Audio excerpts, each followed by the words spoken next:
This is a very significant, in fact, globally significant project. And in fact, it's Europe's largest manganese deposit by far.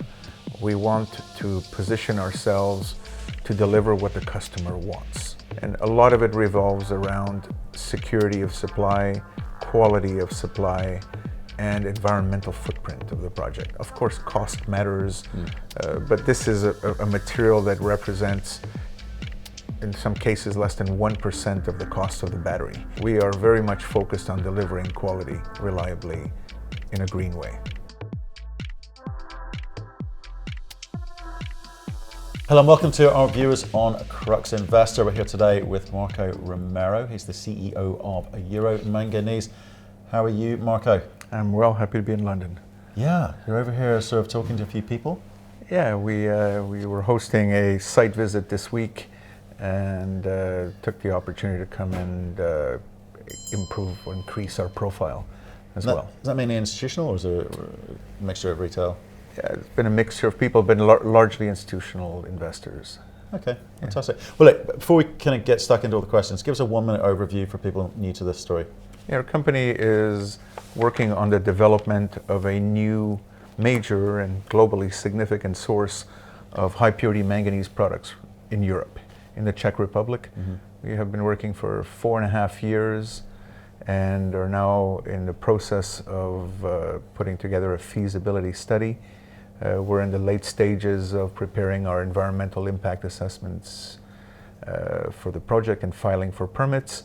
And we are getting ready to also build a demonstration plant so that we can begin delivering products which are largely intended for the lithium-ion battery industry, for NMC cathodes. Right. Fantastic. Now, we hear a lot of EV stories, but yours is the first manganese product story that we've heard, which surprises me because it's, it's a very large component of the battery story, isn't it? It is. It depends on the battery formulation. Some have more, some have less, but yes, it is a critical component of modern lithium-ion batteries. Virtually every Western auto brand that you can think of has manganese in its batteries. But it is the forgotten battery material. Seems to be. The one that not too many people have paid attention to, largely because they've been used to getting their supply from China, which has been increasing production over time and taken a very, very large market share. Now, here's the bit I like about your story. It's a battery, it's an EV story, but you're not a mining story. You're a tailings recovery story, which I like, because it doesn't have the mining risk, which is great. The green credentials are there, which not all battery stories, and not all companies come in and talk battery stories have. So I think that's fantastic. So can you just give us a little overview of how you came to this project? And maybe start about why Czech Republic? Well, Czech Republic is a country where I've worked on and off and for quite many years. And somebody that we know well in the country one day said, there's a deposit that you should look at that's been forgotten. And these are waste from an old mining operation, tailings. And we looked at it at first, not quite sure what we were looking at, and over time woke up to the fact that this is a very significant, in fact, globally significant project. And in fact, it's Europe's largest manganese deposit by far. Right. And on top of that, it is hosted, the manganese is hosted in minerals that are very easy to process. Types of minerals that are quite rare in the world. Okay, so let's talk about what you've got and what you think you're going to be capable of doing with, well, I'm not quite sure of the size of the what would you call it? Tailings reserves? Tailings deposit. Deposits, yeah, okay. It's a man-made deposit. Talk about the kind of de-risking component to that. The Chvaletice Manganese tailings are Europe's largest manganese deposit by far. They contain manganese carbonate, which is a very easy to process mineral. It's a rare mineral. Very few manganese deposits in the world are made up of these carbonates. And the fact that they have already been mined, crushed, milled, reduces the environmental footprint of the project and reduces call it the permitting risks that come with these projects. It is not easy in Europe, where the population density is quite high, to have people accept a big mining operation in close proximity. So the fact that we don't have to mine, we don't have to blast, all those things help us tremendously there, and we've seen it from the relationship we've developed with local communities. But it also helps to very much reduce that environmental footprint of the project. The fact that we are reprocessing tailings gives us an extraordinary ability to deliver low environmental impact products to our customers, and that has attracted considerable attention. That is by accident, but on top of that, we're designing the process to standards that have never been seen before, largely because we need to operate and receive operating permits within the Czech Republic and the European Union, which is very demanding environmental standards. So that gives a customer assured provenance. That they can rely on the environmental footprint, and it's something that is very important these days. Well, absolutely. Given the space that you're in, I think it's doubly important to have those sorts of considerations in place. But when you say, when I hear the phrase "never done before," I always get a bit nervous, because it means, does that mean you are breaking new ground? Because breaking new ground sometimes means things fall over. The technology we're using is completely conventional. Okay, great. It's just that the environmental standards that are applied to the process, to the way it's designed, to the way it needs to be operated, haven't been seen, because the jurisdictions in which these projects tend to exist have completely different environmental standards, expectations, waste management standards, reclamation standards. Okay. So we're held to a very high standard, but we welcome that, and so do the customers. Well, yeah, I bet. So conventional to me says the costs are known, process is known, and people, they're following a well-trodden path. That's correct. Okay. We're talking about technology that was developed largely in the 1940s and has been, used all over to produce these products. But you come up with your own flow sheet to try and work out how is the best or maximize the economics for these particular tailings. Each deposit has individual characteristics. It has impurity contents. It has whatever it may be, the physical characteristics of the material, the mineralogy. So the flow sheet, the process gets adapted for an individual deposit, but the metallurgical performance of these processes is well understood, the limitations. So we're working within technologies that are understood, and there's a lot of experience with them. Okay, so you've been through a PEA, which is great. You're in the middle of a feasibility study process at the moment, and you've mentioned the EIA is coming down the line at the appropriate time. So can you give us an indication of the sorts of numbers that you're hoping to achieve? Any sorts of numbers associated with this? Because you're talking about high purity manganese here, aren't you? We're talking about extremely high purity products. In fact, I like to refer to them as pharmaceutical grade products. Right. What does that mean? It means lack of deleterious impurities that can affect the performance of these batteries that these products are intended for. Yeah. And in a time where now the automotive industry is pushing for greater safety, greater performance, cycle life, chargeability, all these things that allow the customer to have a better experience and a safer experience, the purity of these materials becomes critical. And that's certainly what we've learned from our dialogue with customers. And you charge a premium for that? We're not assuming any premiums or anything like that. Of course, we all want them. We want to be rewarded. But why spend the money doing it if you're not going to get a premium? Well, one is we need to get into the market. We need to gain acceptance, market share, and the best place to compete is with quality and service. We can also compete as well by providing a product that is greener, sustainably produced. And I can't think of a better way of doing this than by reprocessing waste, like we are proposing to do so. For sure. Okay, so let's just remind ourselves what your business model is here.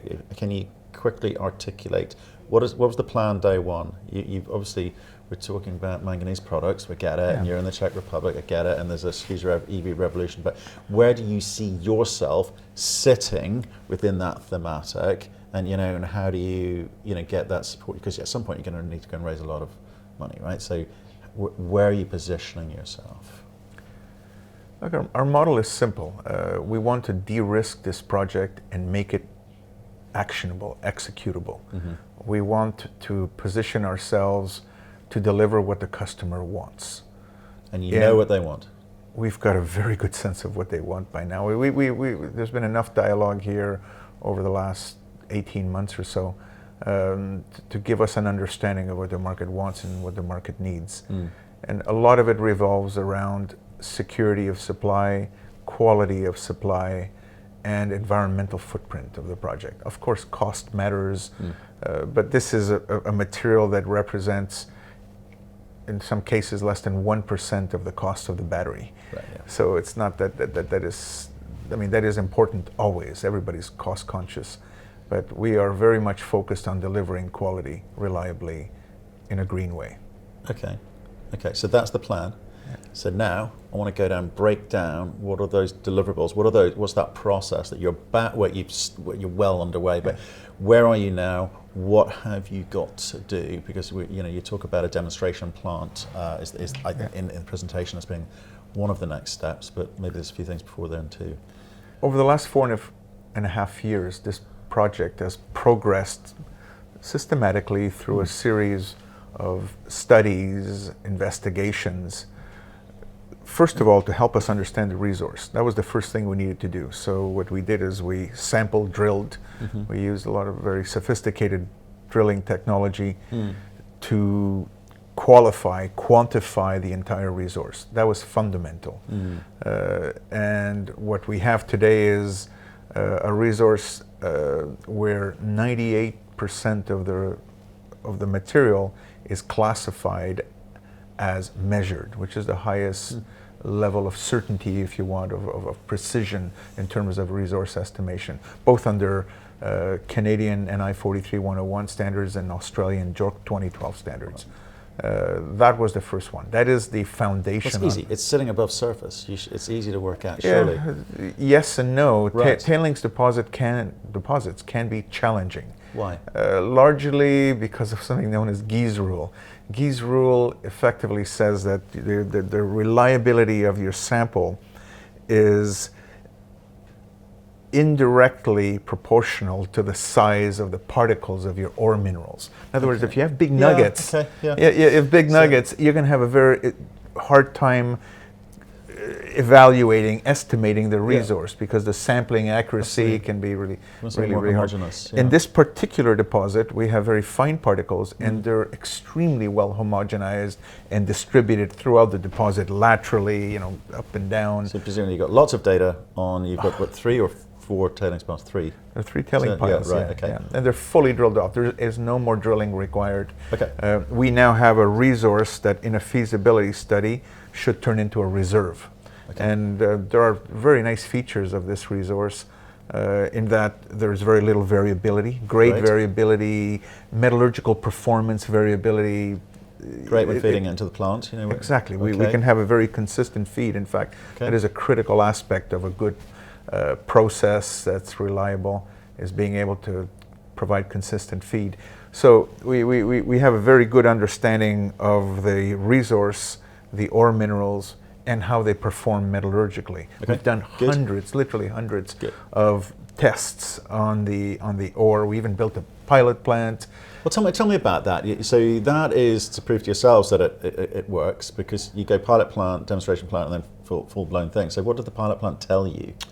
The pilot plant told us that we are capable of turning this specific ore, if you want, into extraordinary quality products. Right. And in a competitive way, and in a very good, sustainable way, we believe. And it gave us confidence that the process flow sheet that has been developed for this process is robust and not finicky. It's quite a a robust, predictable flow sheet. Right. So That's the large part of what the pilot plant did for us. And it allowed us to produce samples that we could then offer to customers. We did a lot of work on that, and begin the dialogue to take it to the next level. So it's giving you permission to talk to people and treat you seriously, but you're still going to now get into a demonstration plant phase. So that's what I mean, but it's like permission rather than actually, let's produce enough here for you to I wouldn't test. quite call it permission. It gave us the opportunity to Right. really engage on the basis of an actual product produced from our tailings in a flow sheet, which is the one we intend to use for the main plant. The demonstration plant is a completely different animal. This is now a scaled up version of the pilot plant, and it's really intended to produce bulk samples, multi-ton samples that are then made available to customers. So just to remember, that's the phase you're now entering into. So Correct. this isn't built yet, but you know what you've got to do. You know the costs. The plant is etc. fully designed now. It's completely actionable. Right. It's ready So to go. what's the We've signed the process? contracts. You have signed the contracts for an Yeah, EPC. Yeah. I saw. Okay, that's fantastic. And who's that with? We call the group CRIM, Changsha Research Institute of Mining and Metallurgy. They are essentially the research and development arm of China Minmetals, which is a global one of the largest mining companies in the world, and a very big player in battery materials, new energy, manganese. A lot of experience, huge team, very much focused on manganese and other metals. Okay, so obviously that's great for them. You're promising to pay them some money to build a demonstration plant. What are they hoping to get out of this? Build the main plant when that comes along? The work is being done on an arm's length basis. They have no stake in the project. Right. We're paying for their services because they provide external services. They have an entire R&D group that is really focused largely internally, but also provides external services. And we've had the good fortune to be able to engage them, and with all that depth of actual experience that they have. Right, so people get excited and you talk about Chinese and China a lot, obviously, because that's where there's a lot of money in this. So you're paying them, but is part of this to access the Chinese market, or are you entirely focused on Europe?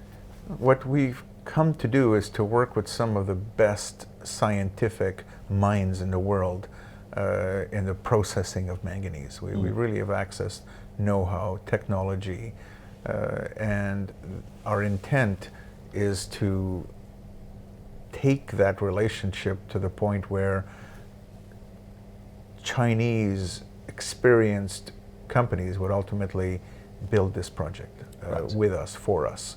Right. Because there's nobody in the world that has built one of these plants since 1974 other than Chinese companies. They have developed all the experience, all the know-how, the practical know-how. Notwithstanding the fact we are talking about conventional technologies, there's a lot of detail that can be lost sometimes in theory. Troubleshooting experience, adaptation experience. Okay, let's move on. I want to understand what you're going to get from the demonstration plant. You mentioned, I think, there the ability to produce larger samples for potential buyers to test, whether or not what you produce is right for them.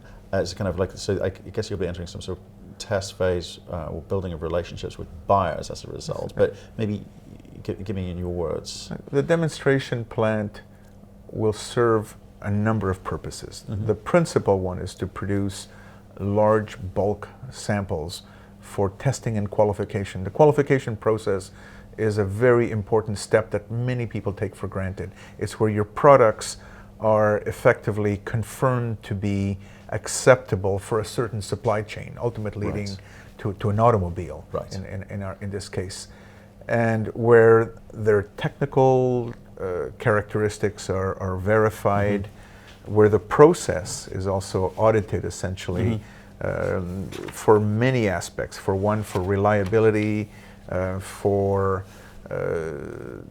environmental footprint is another big one, and that is part of effectively a due diligence process that goes far beyond just the product itself. How long does that process take?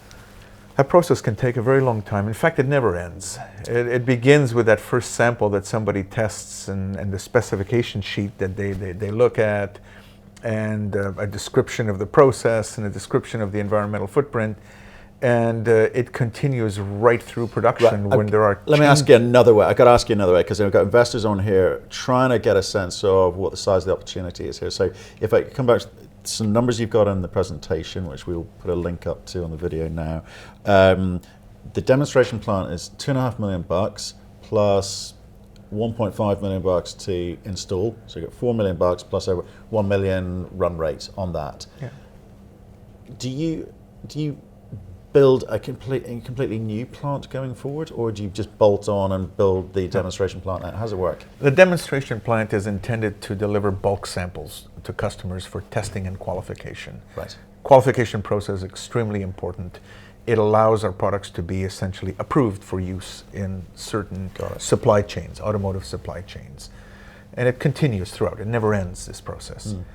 The demonstration plant is a scaled down version of the main plant that we intend to use. Right. It is an interim step in getting to the plant. The main plant is a completely new, much larger facility. Completely separate entity.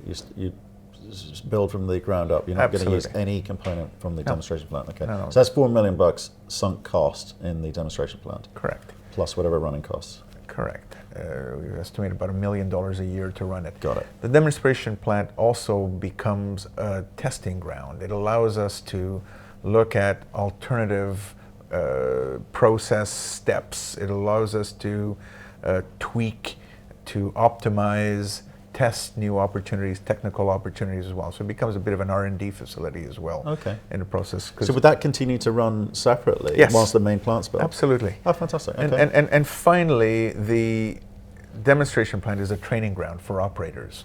You have to remember that we've got to create a brand new workforce to run the main plant. And we're going to be largely using people who have never done this before, because virtually nobody else outside of China is doing this today.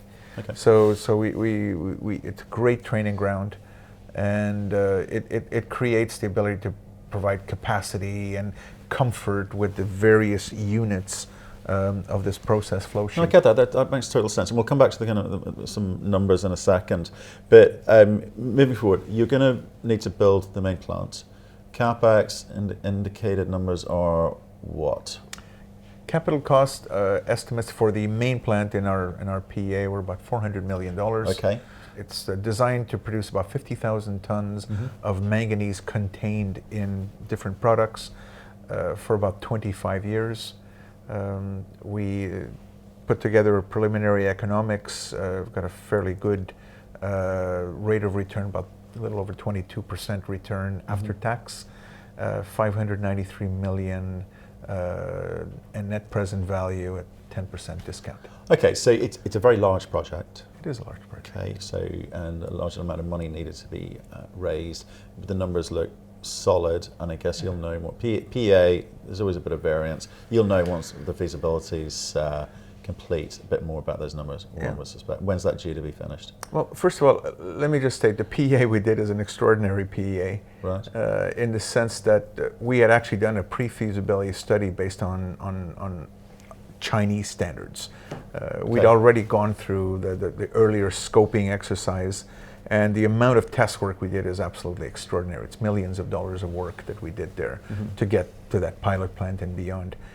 But we ended up calling it a PEA once we converted it to standards, largely due to the status of the resource at that time. We intended at first to turn it into a pre-feasibility study, but we realized, hey, this project looks really good, and we went straight to feasibility study. Okay, you just made me think that. So you've spent millions to date on that process. How much have you spent to date overall? You've been out there a while. Yeah, in 4.5 years, we've invested about $20 million into this project. Okay. Everything from resource estimation to environmental baseline studies, engineering, metallurgical testing, pilot plant runs, the PEA, and on and on and on. So what's your market cap today? $26 million market cap. Okay, not bad. So Give me a sense of what you think you're going to need to do with regards to raising capital, because you've got to build this demonstration plant. There's possibly $5 million right there, okay? And you've got G&A, and you've got overhead, which again we'll talk about in a moment. So, are you in town talking to institutional investors about that, or is it just it's a non-deal roadshow? Don't tell me. We are here to raise awareness about the company. End? To the end that we want people to understand what we are worth. Obviously, sure. The visibility that we can gain helps us educate investors so they can make more informed decisions. Sure. And in our particular case, our group, yes, we're highly connected to equity capital markets. Right. And this project will require significant sums of money over time. No, I'm talking about short term. How are you going to get the money for the demonstration plant?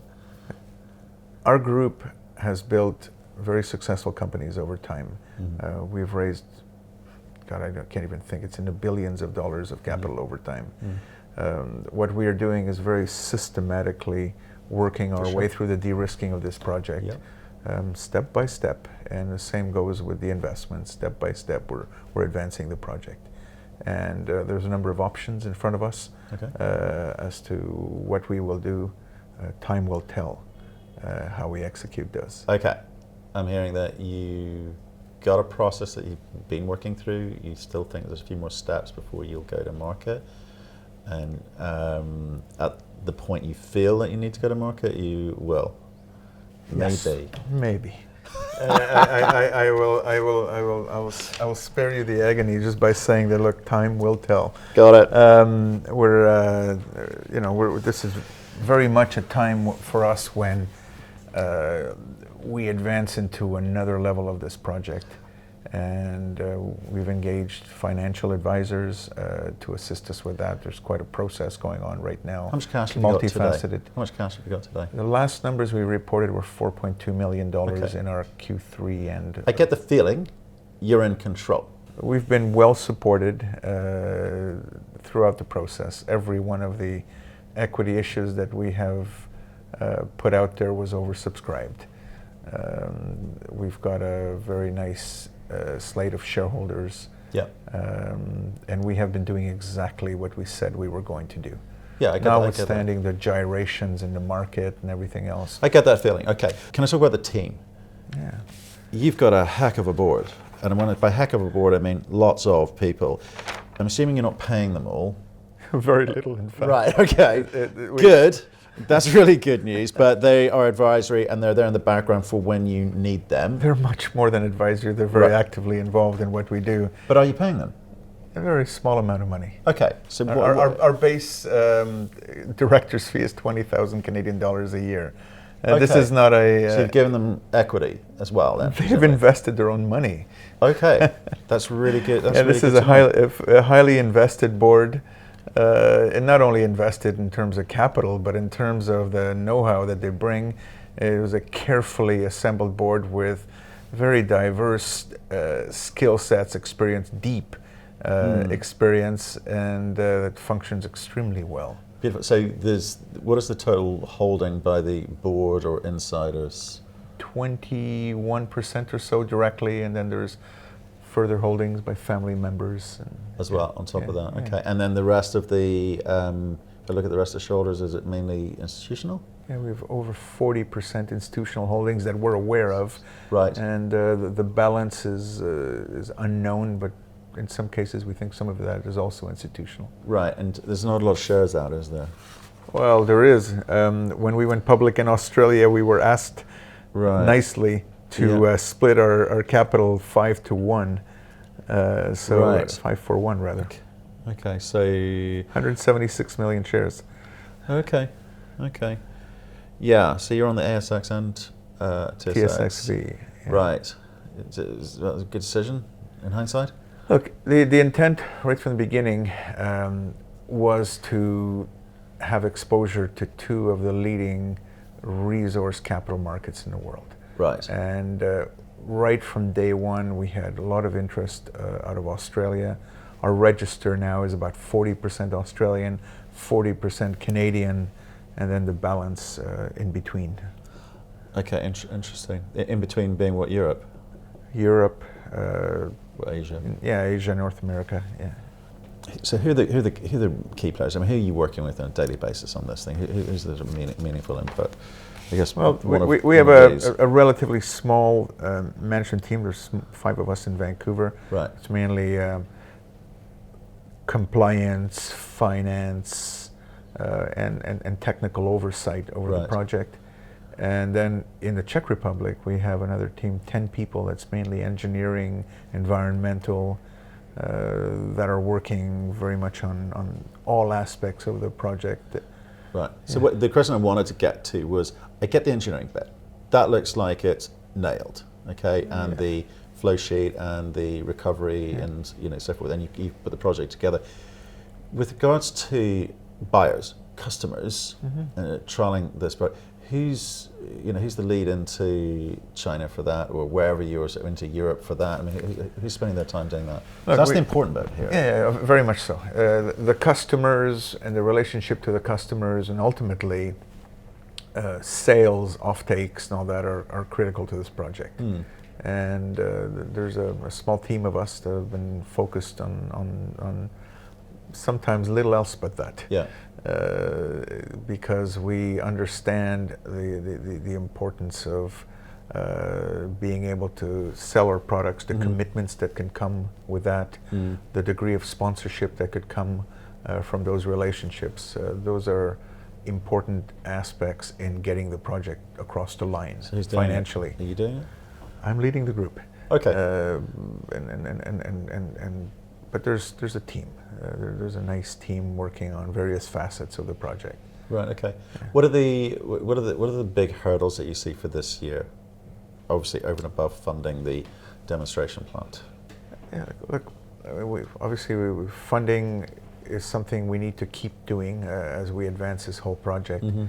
But the big one for us that's coming down the pipe is filing our environmental impact assessment and related permit applications that we expect to do within months now.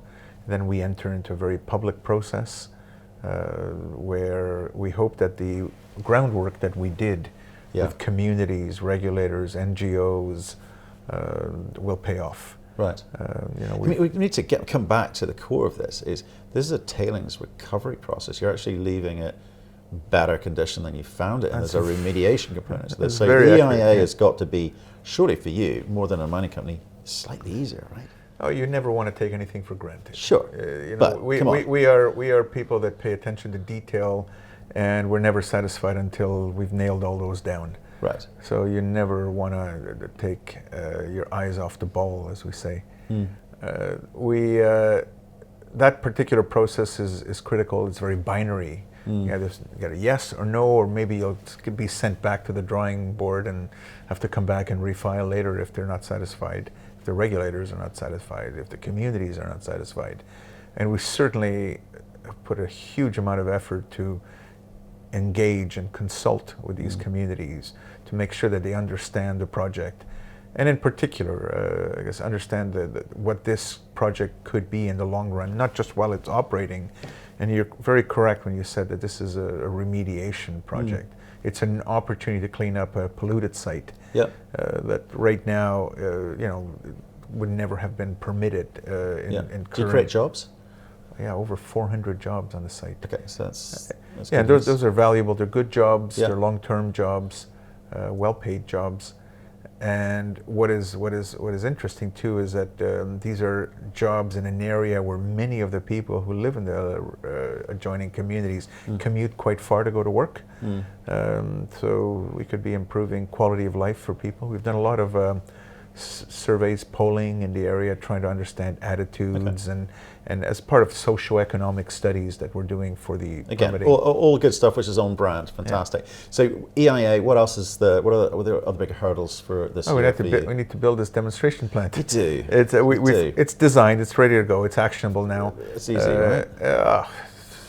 It's easy, yes. Everything is What easy. else? What are the unknowns? Okay, the known unknowns in sense of EIA's one. Any other permits, licenses needed? Any other kind of local political issues? Anyone objecting now that you know of? We haven't experienced objection. I mean, I'm knocking Okay. on wood and hope that continues.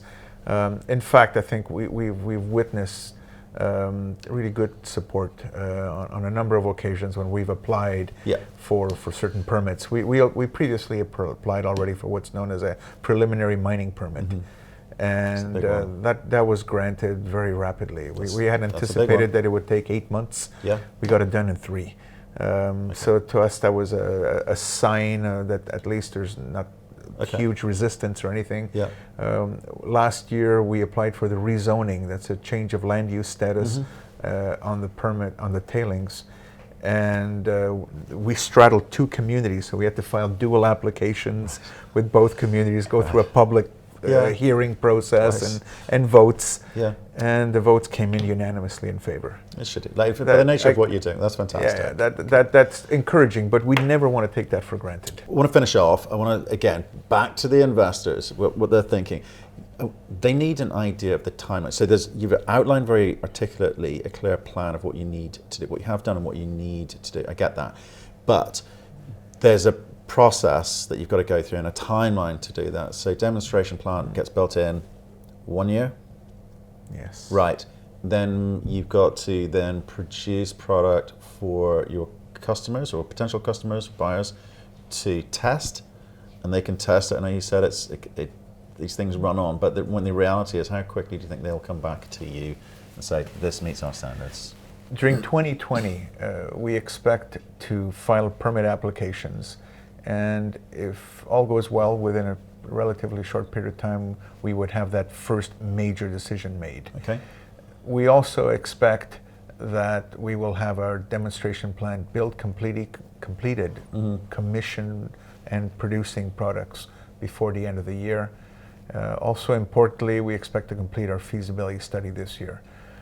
During this period of time also, we expect to advance what are serious ongoing discussions with several customers intended at getting us into the very important qualification process for our products. That is a long process that never ends, but with confidence over time, we hope to convert those into offtake agreements, which then make the project that much more easy to finance. And that is our plan, and we are sticking to it. I would love to stay in touch and hear how these deliverables get delivered and if they get delivered. I do get the sense that whatever you say or don't say, you are going to need to go and start talking to people about money to get this demonstration plant built, because it feels like the key to unlock the value here for you going forward. You're taking a guess. It may all be resolved already. I'm an investor.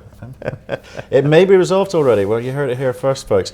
Look, Marco, I'm gonna just finish off, if I may, just asking you a sort of tough one. I'm looking at your share price. The last year has been tough for you. Why? It's been tough for our entire sector. Well, it has, but do you think there's no particular reason? Do you think it's the phase of the cycle, the development cycle that you're in? Do you think it's a manganese component, or do you think you've done something wrong? Look, our entire sector has rolled over the last 18 months. Your EV sector or the manganese? The raw material sector. Got it, for EVs, call it battery material sector.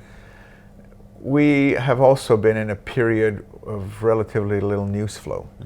It's a nose to the grindstone, work hard, focus on getting the work done, period. And there's little that we can say during that time.